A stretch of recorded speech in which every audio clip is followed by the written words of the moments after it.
সাল্লাল্লাহু আলাইহি ওয়াসাল্লাম নবী হিসেবে প্রেরিত হলেন, যখন সে নবুয়তি পাইলেন তখনই তার প্রতি কি হইলেন, এরকম ভাবে কোরআনুল কারীম এবং হাদিসে নববী নাজিল হওয়া শুরু হইলেন এবং আমাদের প্রতি কি হয়ে গেলেন, বিভিন্ন সময় বিভিন্ন আমল আমার আপনার উপরে ফরজ হয়ে গেল, বিভিন্ন ভাবে ফরজ হয়ে গেল। আর এই ফরজ আমলগুলা আল্লাহ তাআলা রাসূল সাল্লাল্লাহু আলাইহি ওয়াসাল্লামের কোরআন নাজিল করে আল্লাহ তাআলা কি করলেন, আমাদের উপরে আবশ্যক করে দিলেন। আল্লাহ তাআলা প্রথমে বলেন, বিসমিল্লাহির রাহমানির রাহিম, উতলু মা উহিয়া ইলাইকা মিনাল কিতাবি ওয়া আকিমিস সালাহ।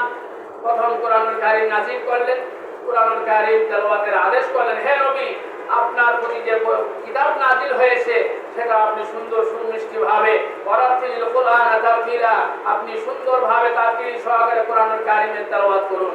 এবং বললেন যে আকিমিস সালাহ, যে আপনি নামাজের মাধ্যমে কোরআনুল কারীমকে তেলাওয়াত করেন।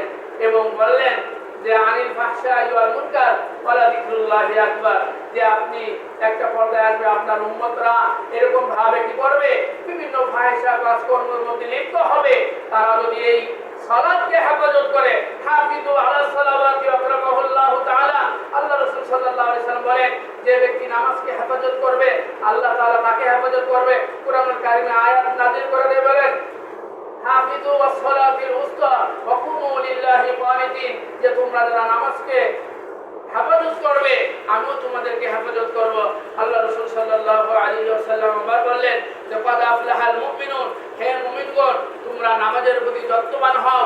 এবার বলে আল্লাযীনা হুম ফি সালাতিহিম খাশিউন, কিভাবে যত্নবান হবে, কি পরিমাণ যত্নবান হবে, তোমার নামাজের মধ্যে খুশু এবং খুশু তৈরি করো, ধীরভাবে স্থিরভাবে তুমি তোমার রবের দেওয়া সালাতকে সুন্দরভাবে পালন করো।